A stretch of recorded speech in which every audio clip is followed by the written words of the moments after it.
Good morning student. आज हम पढ़ेंगे कक्षा 8वीं का गणित है।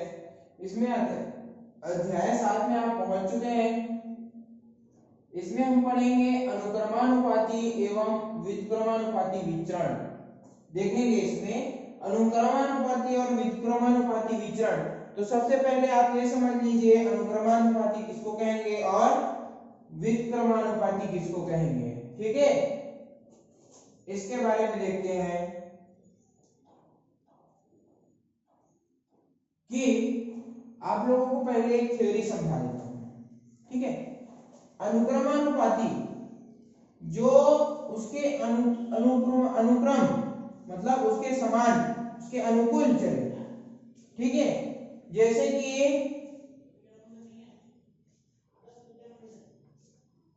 ये देखना, ये है तालाब, ये है बादल,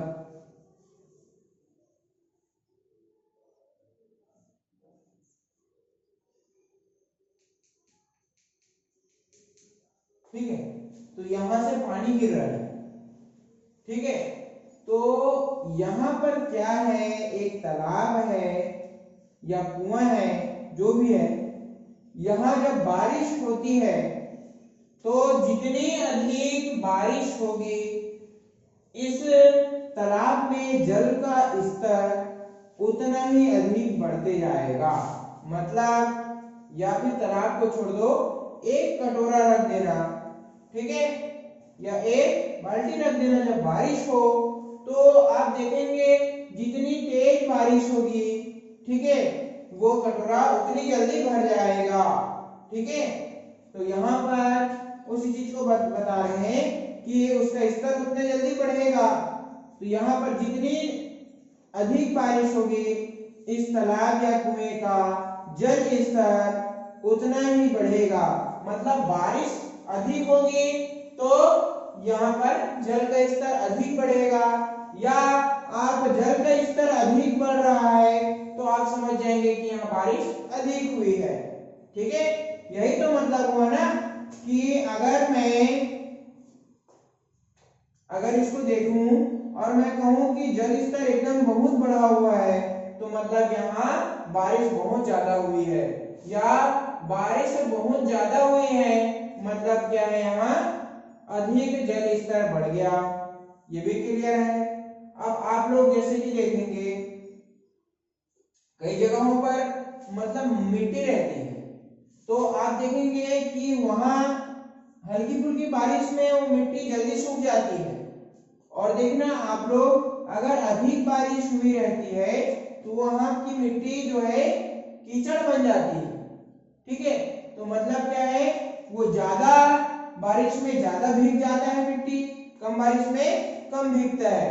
ठीक है, तो उसको छोड़ो, आप लोग यही देखो कि अगर अधिक बारिश हुई है तो अधिक जल स्तर बढ़ जाएगा, कम बारिश अगर कम जल स्तर है तो कम बारिश हुई है, अधिक जल स्तर है तो अधिक बारिश हुई है, या अधिक बारिश हुई है तो अधिक जल स्तर है। तो ये ठीक है। तो इसको कहते हैं एक के बढ़ने से दूसरे वस्तु का या दूसरे चीज का बढ़ना, या दूसरे के बढ़ने से पहले का बढ़ना। ठीक है, तो ये क्या कहलाता है, अनुक्रमानुपाती कहलाता है। ये क्या कहलाता है, अनुक्रमानुपाती। अनुक्रमानुपाती मतलब या तो पहले के बढ़ने से दूसरा बढ़ेगा या दूसरे के बढ़ने से पहला बढ़ेगा। ठीक है, या पहले के कम होने से दूसरा कम होगा या दूसरे के कम होने से पहला कम होगा। मतलब दोनों बढ़ेंगे भी तो साथ में और कम भी होंगे तो साथ में, तो इसको कहेंगे अनुक्रमानुपाती। ठीक है, एक चीज और इसको मैं समझा सकता हूं कि अगर दो बच्चे ए और बी गए, कहां गए, अपने पिताजी के पास।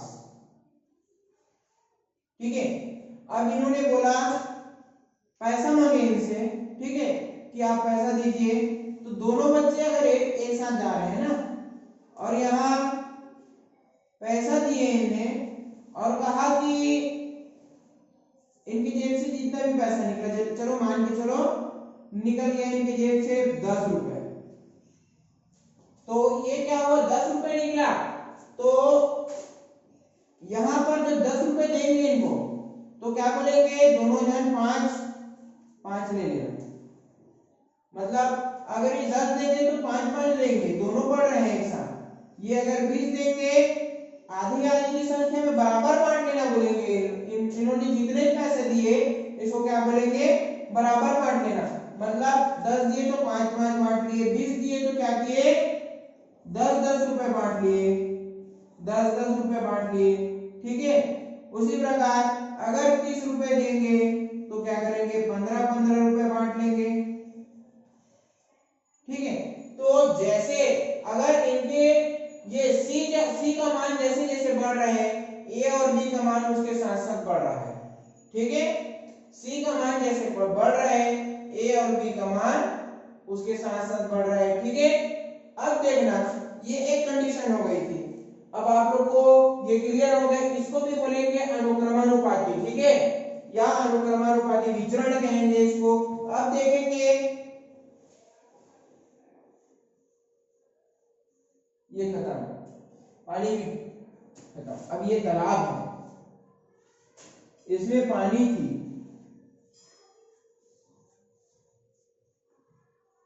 गर्मी का दिन। ठीक है, ध्यान देना, तालाब है, उसमें पानी है और गर्मी का दिन है। गर्मी अधिक पड़ रही है इस बार गर्मी बहुत तेजी से बढ़ रही है। तो ये क्या होगा, जैसे जैसे गर्मी अधिक बढ़ती जाएगी ये तालाब का पानी सूखता जाएगा। मतलब ये तालाब का या कुएं का जल स्तर जो है कम होता चला जाएगा। मतलब इसके बढ़ने से ये अधिक हो रहा है तो ये कम हो रहा है, मतलब इसके जस्ट अपोजिट चल रहा है ये चीज। या फिर गर्मी अधिक पड़ने से इसमें का जल स्तर जो है कम हो रहा है। या आपने अगर जल स्तर कम होते देखा तो आप कह सकते हैं इस बार गर्मी अधिक पड़ रही है। ठीक है, तो यहाँ पर देखना जल स्तर को कम होते हुए भी आप गर्मी अधिक बता सकते हैं कि एक के कम होने से दूसरा अधिक हो रहा है या दूसरे के अधिक होने से एक का कम हो रहा है। ठीक है, क्लियर है, समझ में आया ना।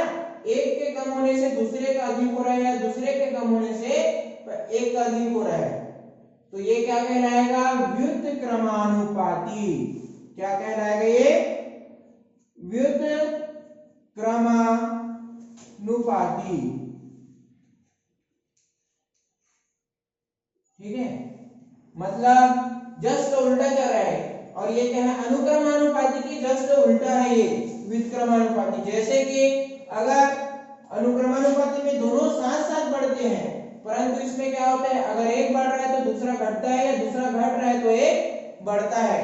ठीक है, अगर मतलब ये गर्मी अधिक पड़ रही है तो तालाब का स्तर कम होगा, जल स्तर कम होगा, और जल स्तर कम हो रहा है तो गर्मी अधिक बढ़ रही है। ये भी दोनों बता सकते हैं ना इसमें, यही है व्युत्क्रमानुपाती। अब इसमें एक चीज और देख लेते हैं अपन कि जैसे ये देखिए इसमें भी दो बच्चे हैं, ए व बी, दो लोग हैं। इन्होंने भी अपने पिताजी के पास गए और बोला पैसा दीजिए। अब इसमें देखना कोई एक, ये दोनों एक साथ गए, इनकी जेब से भी निकल गया जितना निकलना था, चाहे 10 रुपए निकल गए। इन्होंने क्या किए बोले, और क्या बोले बराबर बांटने के लिए नहीं बोला इन्होंने, क्या बोला इसमें कि बांट लेना। और कैसे बांटोगे, तो 10 रुपए को आपस में बांट लेना बोला, या 20 रुपए को, ये जितना भी। तो इसमें बांटने का एक तरीका है। इसने जब पैसे दिए तो क्या किए, इसने ये कह दिया कि इसको ऐसे बांटना। ठीक है, मान के चलो 7 रुपये ले ली, ठीक है, और बचत पैसा को इसको दे दिया। ये हो गया क्या, व्युत्क्रमानुपात। मतलब देखना, अगर ए बढ़ेगा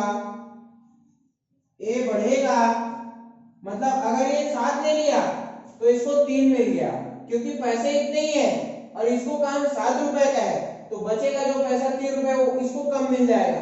अगर इसको काम 6 रुपए का रहता तो ये इसको 4 दे देता। अगर इसको काम 5 रुपए का रहता तो इसको 5 दे देता। इसके जैसे जैसे कम होने पर ये बढ़ रहा है या इसके बढ़ने पर ये कम हो रहा है। ये 3 से 4 हुआ तो ये 6 हो गया, ये 4 से 5 हुआ तो ये 5 हो गया, ये भी कम हो रहा है। और ये देखना, अगर ये 4 लेता तो ये क्या लेता, 6 रुपए लेता। अगर ये 3 लेता तो ये क्या करता, 7 लेता। मतलब आप देखना, 6 जो है, अगर ये 7 रुपए लेता तो इसको 3 देता, अगर ये 6 रुपए लेता है तो इसको 4 देता है, अगर ये 5 लेता है तो 5 देता है, अगर ये 4 लेता है तो 6 देता है, अगर ये 3 लेता है तो 7 देता है। मतलब जैसे जैसे ये कम हो रहा है ये बढ़ रहा है, या ये जैसे जैसे बढ़ रहा है तो ये कम हो रहा है। इसको बोलेंगे व्युत्क्रमानुपाती नियम, ठीक है। तो ये व्युत्क्रमानुपाती विचरण इस प्रकार से समझेंगे, और अनुक्रमानुपाती तो आप समझ चुके हैं, ठीक है। तो देखना, ये दोनों साथ में बढ़ते हैं या साथ में कम होते हैं। जैसे कि इधर कम हो रहे हैं तो साथ में 15 से 10, 10 से 5, तो दोनों 5 5, इस प्रकार से। परंतु इसमें क्या हो रहा है, अगर बढ़ रहे हैं तो ये बढ़ रहा है, तो ये बढ़ रहा है ऐसे, तो ये कम होते जा रहा है, और ये बढ़ रहा है तो ये कम होते जा रहा है, ठीक है। या ये कम हो रहा है तो ये बढ़ रहा है, या ये कम हो रहा है तो फिर ये बढ़ रहा है। समझ में आ रहा है ना, दोनों एक दूसरे के विपरीत चलते हैं, ठीक है। तो ये क्लियर है। अब आप लोगों को एक दो सवाल मैं बताता हूं, ठीक है।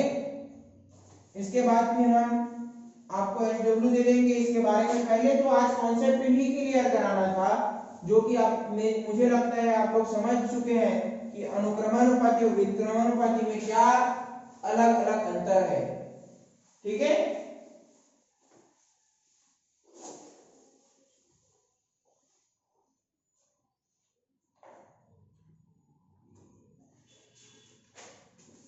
इसमें एक उदाहरण दिया है, ये सारणी वाला है ज्यादातर इसमें प्रश्न, कि मैं डायरेक्ट प्रश्न को पढ़ता हूं फिर इसका सारणी से मैं इसको बता दूंगा।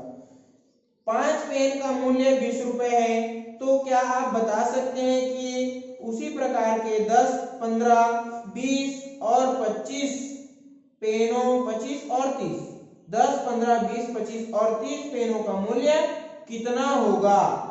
यदि पेनों की संख्या x तथा संगत मूल्य को y से व्यक्त करें तो एकिक विधि से इस उदाहरण को हल करके निम्नांकित सारणी बना सकते हैं। तो देखना इस चीज को, ठीक है। मैं इसमें बता देता हूं कि इसमें देखेंगे आप,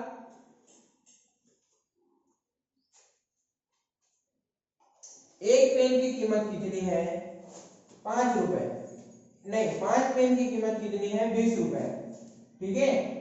इसमें एक सारणी बना लेंगे अपन, इसमें पेनों की संख्या,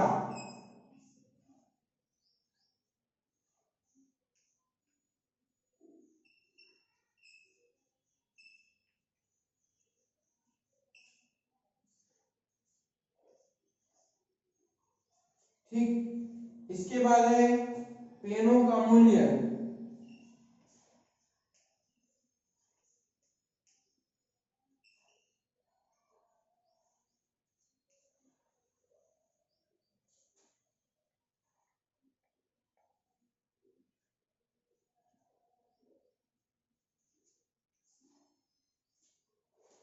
इसके बाद है अनुपात,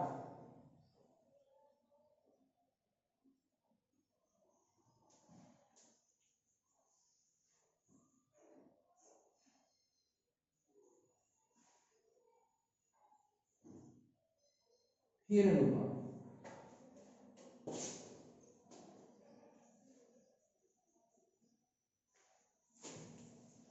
अब यहाँ ध्यान देना ना, अनुपात अनुपात हो गया, परंतु एक अनुपात क्या है, इसमें आपको अनुपात में ये बताना है कि पेनों के मूल्य, पेनों की संख्या, इसको बटे के रूप में बताना है कितनी कितनी होती है। परंतु इसमें क्या बताना है आप लोगों को कि अनुपातिक स्थिरांक क्या है, सभी में सेम है कि अलग अलग आ रहे हैं, ये भी बताना है। तो ये भी अनुपात x बटे y ही है, ठीक है, इसके बारे में अपन देखेंगे। अब चलो करते हैं इस सारणी को कंप्लीट।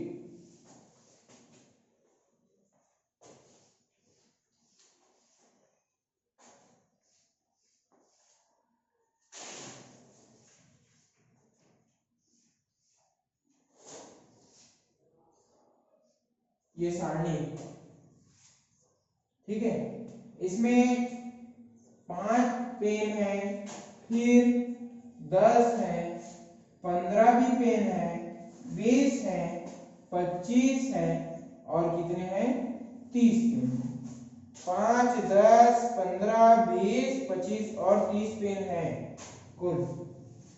ऐसे अलग अलग सारणी बनेंगे तो इसके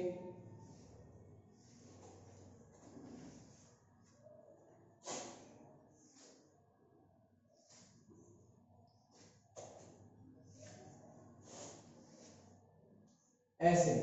अब देखेंगे इसमें पेनों का मूल्य, 5 पेन का मूल्य कितना है, 20 रुपए, ठीक है, 5 पेन का मूल्य कितना है, 20 रुपए। इसको हम x से दर्शाए हैं, पेनों का संख्या कितना है, x है, और पेनों का मूल्य कितना है, y है, x और y से दर्शा दिए हैं इसको, ठीक है। तो अनुपात में जब देखेंगे तो इसका अनुपात क्या हो जाएगा, x बटे y, तो 5 बटे कितना हो जाएगा, 20, x बटे y बराबर 5 बटे 20। उसी प्रकार 5 बटे 20 को अगर 5 का पहाड़ा एक बार पढ़ेंगे तो 5 एकम 5, और 5 का पहाड़ा कितने बार पढ़ेंगे तो 20 एकम 5 चौक 20, तो एक बार में 5 गया और 5 के पहाड़ा के 4 बार में जाएगा 20, तो 1/4 हो गया, ठीक है, समझ में आया ना कैसे हुआ। उसी प्रकार यहाँ 5 पेन की कीमत कितनी थी, 20 थी, तो 10 पेन की कीमत कितनी हो जाएगी, तो 5 जो है 10, 5 प्लस 5 10, तो 20 प्लस 20 40, ठीक है। अब देखना 10 x बटे y, तो 10 बटे आ जाएगा कितना, ये 40, तो इसमें भी देखना 10 बटे 40, इसको भाग देने, सीधा सीधा आप क्या करें, 10 एकम 10, और 10 का एक बार में 10 होता है, तो एक से जाएगा, और 10 का 4 बार में 40 होता है, तो 4 से जाएगा। इससे ना करें तो आप ऐसे कर लीजिए, ये शून्य से शून्य को काट दीजिए, तो आपका आ जाएगा 1/4, डायरेक्ट आप 1/4 लिख दीजिए, ठीक है। इसी प्रकार 1/4 लिख दिए। इसी प्रकार अगर 10 पेन, 5 पेन का 20, 10 पेन का 40 और 15 पेन का 60, इसी प्रकार 20 पेन का, 5 पेन का 20, तो 20 पेन का 5 पेन का 20, तो 20 पेन का कितना हो जाएगा, यहां पर 5 का गुना मतलब 5 4 बार करोगे तो 20 आता है, तो 5 मतलब 5 का गुना 4 से करोगे तो 20 आएगा, तो 20 का गुना 4 से करोगे तो कितना आएगा, 80 आएगा। ऐसे बनाएंगे इस सारणी को। अब देखना 5 पंचे 25 और 20 पंचे 100, 5 छक्के 30 और 20 छक्के 120, ठीक है। तो ऐसे प्रश्न में आप सारणी को पूरा करेंगे, ये और ये बस दिया था, आपने पूरे सारणी पूरे करेंगे और बनाएंगे। इसके बाद 15 भागी 60, 15 भागी 7, तो 15 चौक 60, 1/4 इसमें भी आया, 20/80, इसमें भी 1/4 आया, 1/4, 25/100, इसमें भी 1/4 ही आया, और 30/120, 4 दिया हमारा, शून्य से शून्य गया, तो इसमें भी 1/4 ही आएगा। मतलब आप लोग यहां देखकर बता सकते हैं कि इसमें पेन की मूल्य भी बढ़ रहा है, उसी के साथ साथ पेन की संख्या और पेन की मूल्य की पेन का संख्या और पेन की मूल्य दोनों साथ साथ बढ़ रहे हैं, इसके अनुपात भी साथ साथ बढ़ रहे हैं। ठीक है, अगर इसको अनुपात में लिखा जाए, पेन की संख्या का अनुपात पेन की मूल्य से किया जाए, तो ये भी अनुपात साथ साथ पेन की संख्या के साथ साथ भी बढ़ रहे हैं, या पेन के मूल्य के साथ साथ भी इनकी संख्या बढ़ रही है। इसी प्रकार जब इसके अनुपात को लिया जाए, तो इसमें स्थिरांक के अगर देखा जाए तो सभी में समान ही अनुपात आ रहा है, 1/4 1/4, तो मतलब ये क्या है, अनुक्रमानुपाती है। इससे स्पष्ट है, देखेंगे, इसको पढ़ के बता रहा हूँ। तो सारणी से जैसे जैसे पेनों की संख्या बढ़ रही है, वैसे वैसे उनके संगत मूल्य भी बढ़ रहे हैं, किंतु प्रत्येक स्थिति में पेनों की संख्या जो है, देखिए इसमें सारणी देखिए आप, प्रत्येक स्थिति में पेनों की संख्या और उनके संगत मूल्य का अनुपात एक समान यहाँ 1/4 रहता है। इस प्रकार के पेनों की संख्या में वृद्धि से पेनों के मूल्य में अनुपातिक वृद्धि को अनुपातिक विचरण कहते हैं। अनुपातिक वृद्धि जो हो रही है यहाँ पर, उसी को क्या कहेंगे, अनुपातिक विचरण कहेंगे, अनुक्रमानुपातिक विचरण। क्या विचरण कहेंगे, अनुक्रमानुपातिक, मतलब अनुक्रमानुपातिक विचरण कहेंगे। इसी प्रकार इस सारणी को हम लोग जैसे बनाए हैं, उसी प्रकार हमने क्या करेंगे, यहां इस सारणी को कंप्लीट करेंगे। तो इस सारणी को कंप्लीट आप लोग करेंगे, ठीक है, ये क्रियाकलाप है। इसके नीचे भी जो सारणी है उसको भी आप कंप्लीट करेंगे, ठीक है बच्चों। अब देखेंगे हम इसमें एक परिभाषा है, मैं उसको पढ़ देता हूं, ठीक है। ये उदाहरण पहला था आपके पुस्तक का, ठीक है। इसका आप प्रश्न उसी में से देखेंगे और यहाँ पर इस प्रकार से सारणी को कंप्लीट करेंगे। आपको दूसरा देखते हैं, यहाँ पर जिन दो चरों के अनुक्रमानुपाती विचरण, पढ़ रहा हूं, सुनेंगे, पृष्ठ क्रमांक 88 में है कि जिन दो चरों में अनुक्रमानुपाती विचरण का संबंध होता है, उनके बीच अनुपात सदैव एक समान होता है।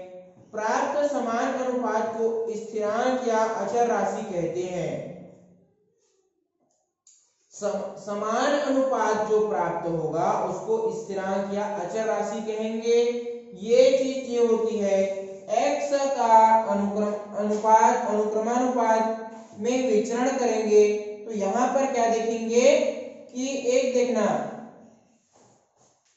ये तो हो गया क्लियर, ये सारणी कंप्लीट, इसको मैं मिटा दे रहा हूं। आप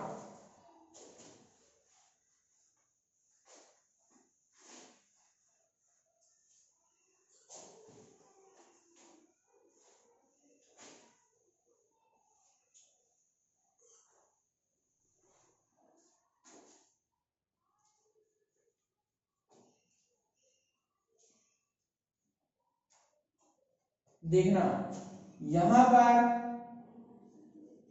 x और y ये दोनों क्या है, अनुपात में है, या x और y दोनों क्या है, अनुपातिक विचरण में है, अनुक्रमानुपाती विचरण में है। क्या है ये, अनुक्रमानुपाती।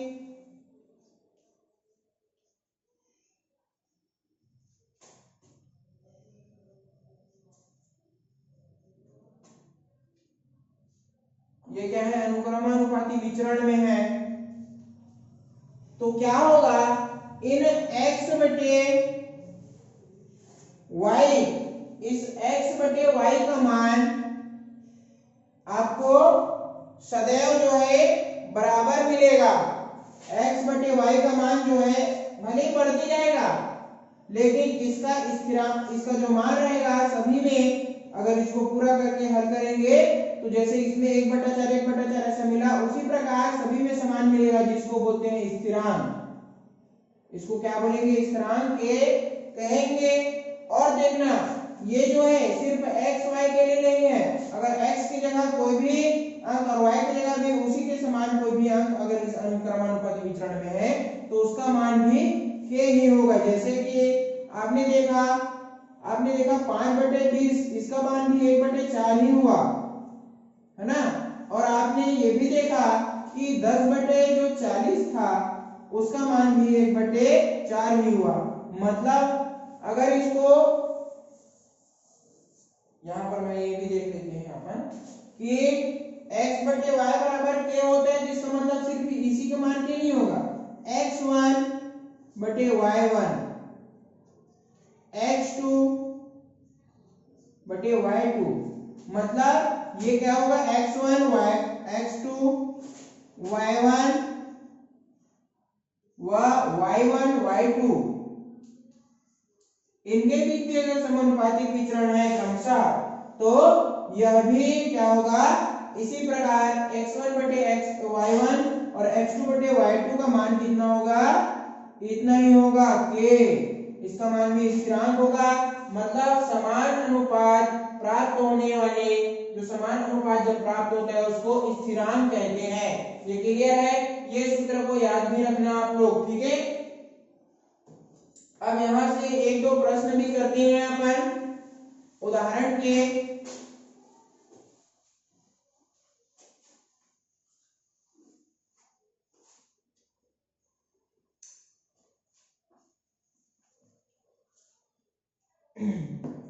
उदाहरण दूसरा देखते हैं।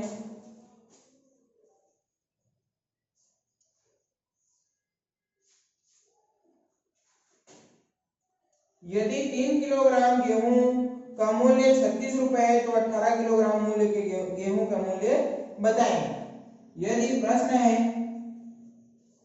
यदि 3 किलोग्राम गेहूं का मूल्य, यदि 3 किलोग्राम गेहूं का मूल्य 36 रुपए है, तो आपको क्या करना है? 18, ये हल है, ये प्रश्न है, अभी हल बाद में स्टार्ट होगा, ठीक है, आप समझ लीजिए। तो 18 किलोग्राम गेहूं का मूल्य आपको क्या करना है? ज्ञात करना है। ये प्रश्न दिया, इस प्रकार से प्रश्न है। इसका हल ऐसे बनाएंगे अपन कि माना कि आप लिख देंगे, माना कि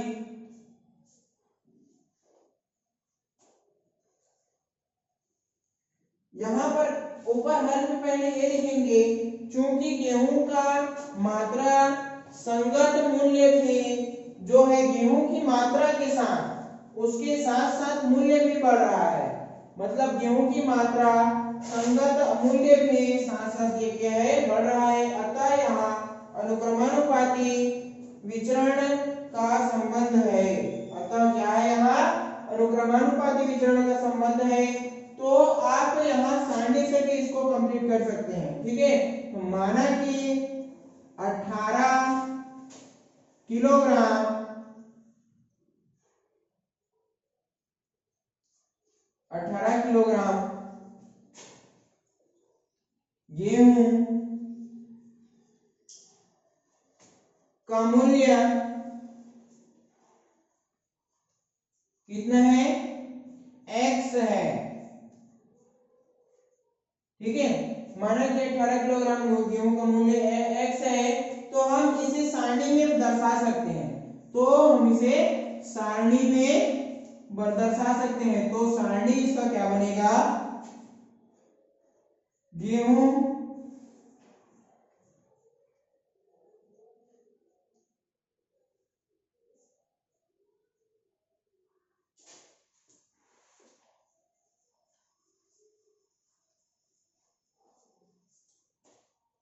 गेहूं की मात्रा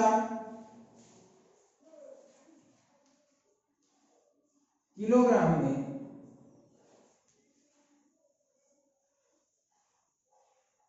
36 ये रुपए है, ठीक है। और सारणी में बनेगा मूल्य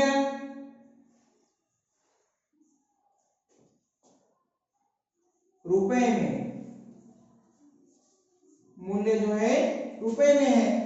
तो देखना गेहूं का मात्रा जो है किलोग्राम में तथा मूल्य जो है रुपए में है। इस सारणी को जब बनाएंगे अपन तो यहां पर देखना हम लोग जब इस सारणी को जब बनाएंगे 3 किलोग्राम का कितना है आपको पता है, 3 किलोग्राम का 36 रुपए, 3 किलोग्राम का 36 रुपए। और यहाँ पर 18 किलोग्राम का पूछ रहा है तो आपने इसको कितना माने हैं, x माने हैं।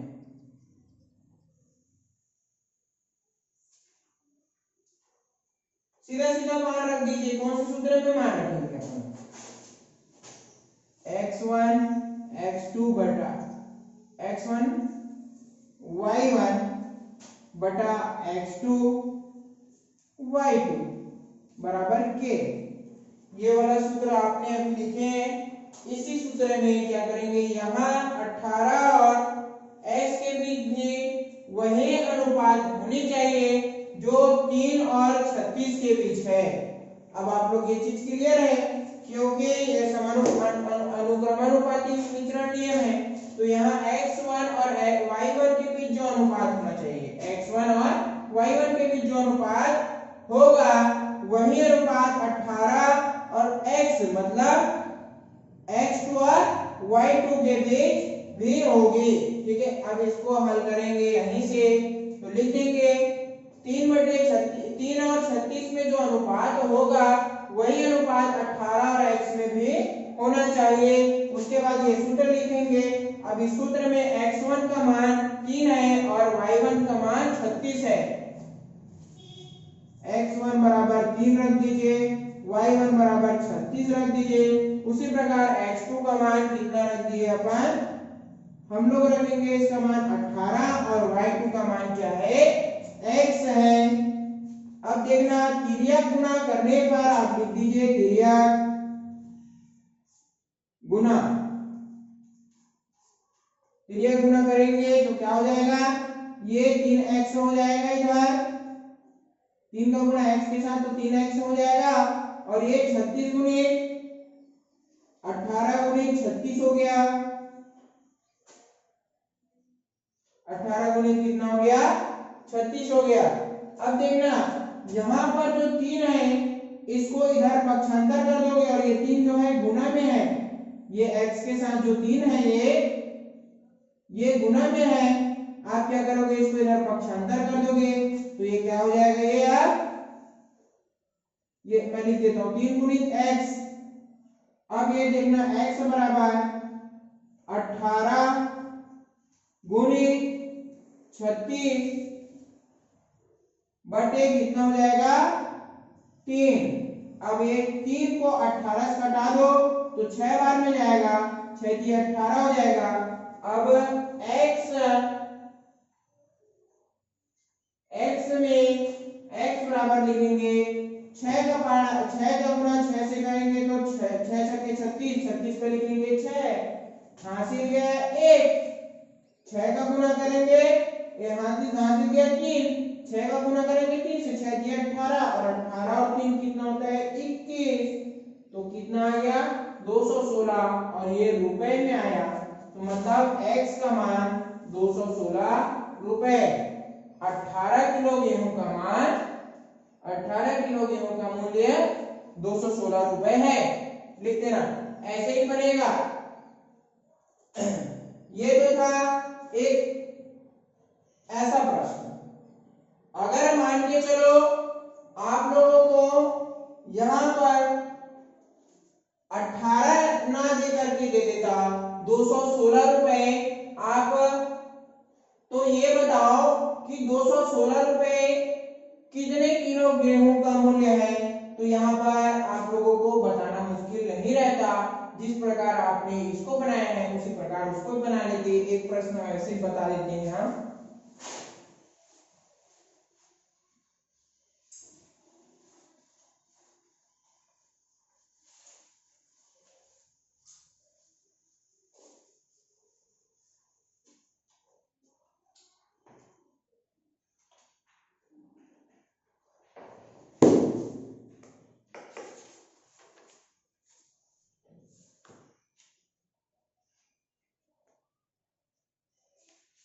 ये उदाहरण 5वां है जो कि सरल है, आप लोग भले उसमें देख रहे हो। उदाहरण 5वां,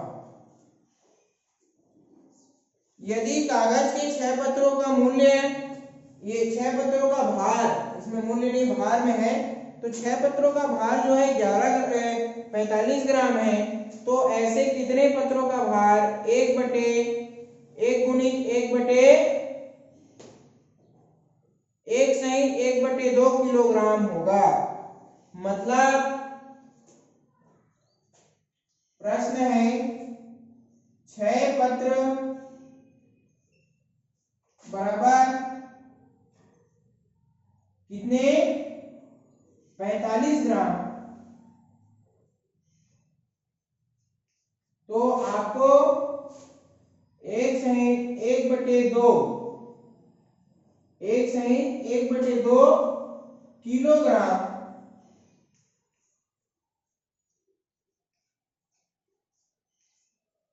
एक सही 1 बटे 2 किलोग्राम वजन वाले पत्रों, मतलब 1 सही 1 बटे 2 किलोग्राम कितने पत्रों का वजन होगा, में कितने कितने पत्र आएंगे। तो इसमें देखेंगे यहां पत्र की संख्या बताना है, पत्रों की संख्या ज्ञात करना है। बल्कि इससे पहले हमने क्या किए थे, आपको ये नहीं ये ज्ञात किए थे, ये मिल गया था। अब यहाँ पर क्या मिला, पत्र ज्ञात करना है, ग्राम में जो भार है वो मिल गया। ठीक है, अब यहाँ हल जब इसका लिखेंगे, प्रश्न को आप पुस्तक से देखेंगे तो समझ में आएगा अच्छे से। ठीक है, इसका हम हल देखते हैं। इसमें लिखा है चूंकि पत्रों की संख्या बढ़ने से उसका भार भी बढ़ रहा है, उसी अनुपात में बढ़ेगा जिस अनुपात में यहाँ दिया गया है 6 पत्र और 45 पत्र, उसी प्रकार पत्रों की संख्या बढ़ने से उसका भार या उसकी भार बढ़ने से पत्रों की संख्या बढ़ेगी। क्लियर है। अब देखेंगे माना कि हल लिखेंगे,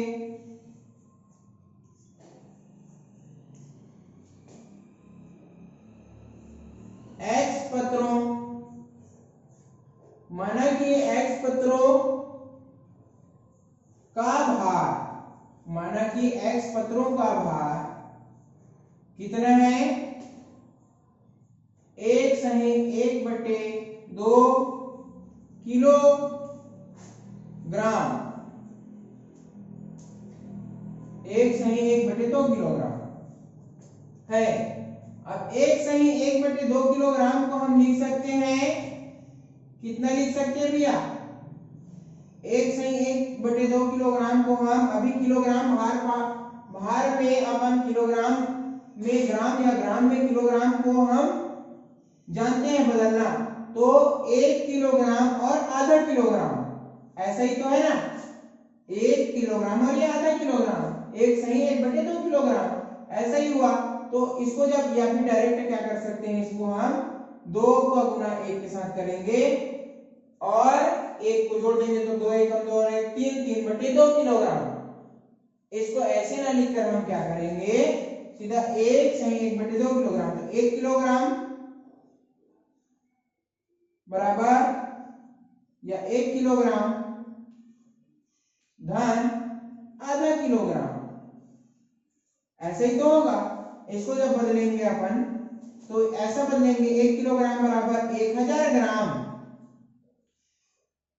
1000 ग्राम धन आधा किलोग्राम या 1 बटा 2 किलोग्राम बराबर 500 ग्राम।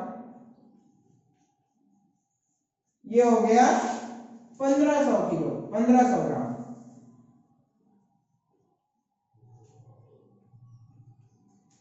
ये मैं लंबा चौड़ा बताने की जरूरत नहीं था, मैं डायरेक्ट यहाँ ऐसे लिख सकता था, बराबर 1500 ग्राम।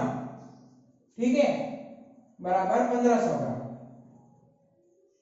इसको आप यहाँ ऐसे लंबा चौड़ा बनाने की जरूरत नहीं है। ठीक है, मैं ऐसे ही बता दिया। आप लोग 1/2 किलोग्राम बराबर 1500 ग्राम ऐसा बनाना है। ठीक है, अब ये हो गया। इसके आगे देखेंगे अपन, अब इसको क्या करेंगे, सारणी में बना सकते हैं इसको, क्योंकि इसका सारणी जब बनाएंगे, पत्रों की संख्या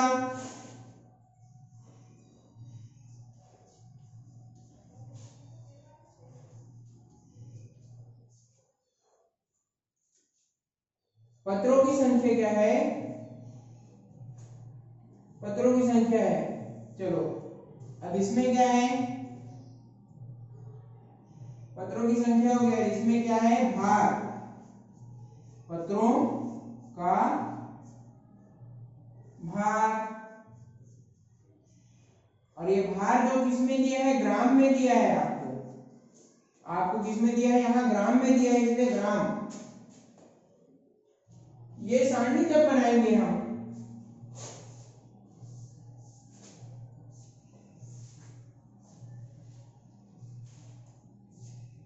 पत्रों की संख्या में पहले क्या दिया, 6 पत्र की भार कितना है, 6 पत्र, पत्रों की संख्या जब 6 है तो उसका भार कितना है, 45 ग्राम में है। और पत्रों की संख्या x पता नहीं है अपने को, पत्रों की संख्या x है, लेकिन इसका भार कितना पता है अपने हमको, ये है 1500 ग्राम। इसका भार कितना है, 1500 ग्राम। अब देखना, जब यहाँ पर आपको पता है कि 6 पत्रों के भार कितने हैं, 45 ग्राम, तो x पत्रों के भार निकालने हैं, मतलब 1500 ग्राम जिसका भार है उस पत्रों की संख्या निकालनी है। यही बात है ना। अब देखना, जब ये हम जानते हैं कि ये अनुक्रमानुपाती विचरण में है, तो 6 और 45 का अनुपात जितना होगा उतना ही x और 15 का भी अनुपात होगा। तो इसके आगे यही सूत्र लगेगा कि x1 बटे y1 x2 बटे y2।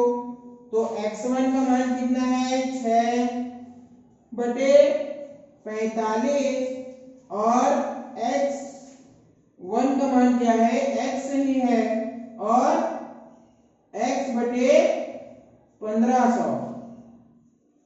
ठीक है, अब देखना, इसको भी त्रिज्या गुना कर दीजिए, इस 15 को इधर डायरेक्ट गुना कर दीजिए।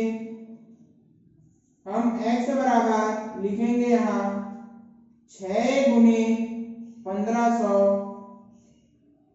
बटे 45, ऐसे ही आएगा। त्रिज्या गुना करने पर आप लिख लेना वहां। अब देखना, x बराबर, यहां मैं लिख देता हूं, त्रिज्या गुना ये। ठीक है, अब आप देखना, यहां पर जब घटाओगे तो ध्यान रखना, यहां सबसे पहले छोटी संख्या से घटा लो, तो देखोगे यहां 45 है और यहाँ 6 है।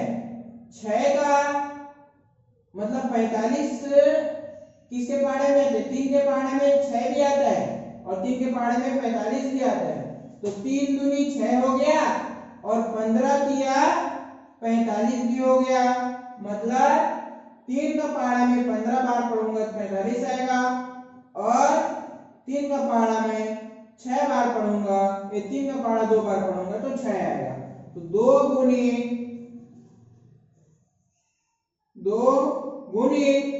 1500 बटे 15। अब ये ध्यान रखना, इसको जब कटाएंगे 15 को 1500 से कटाएंगे तो 15 एकम 15, एक बार में गया 15, ये शून्य बच गया, तो 15 का पहाड़ा ऐसे पढ़ेंगे, शून्य आ जाए तो 15 का पहाड़ा 0 बार पढ़ेंगे तो 0 आएगा, फिर 15 का पहाड़ा 0 बार पढ़ेंगे तो 0 आएगा। मतलब यहाँ अगर 15 का 15 कट गया तो ये 2 शून्य को इसमें लगा सकते हैं। तो ये 15 जो है 100 बार पहाड़ा पढ़ेंगे तो 1500 हो जाएगा। ठीक है, अब ये 2 है, इसको इससे गुना करेंगे तो x बराबर 2 गुणित 100 बराबर 200।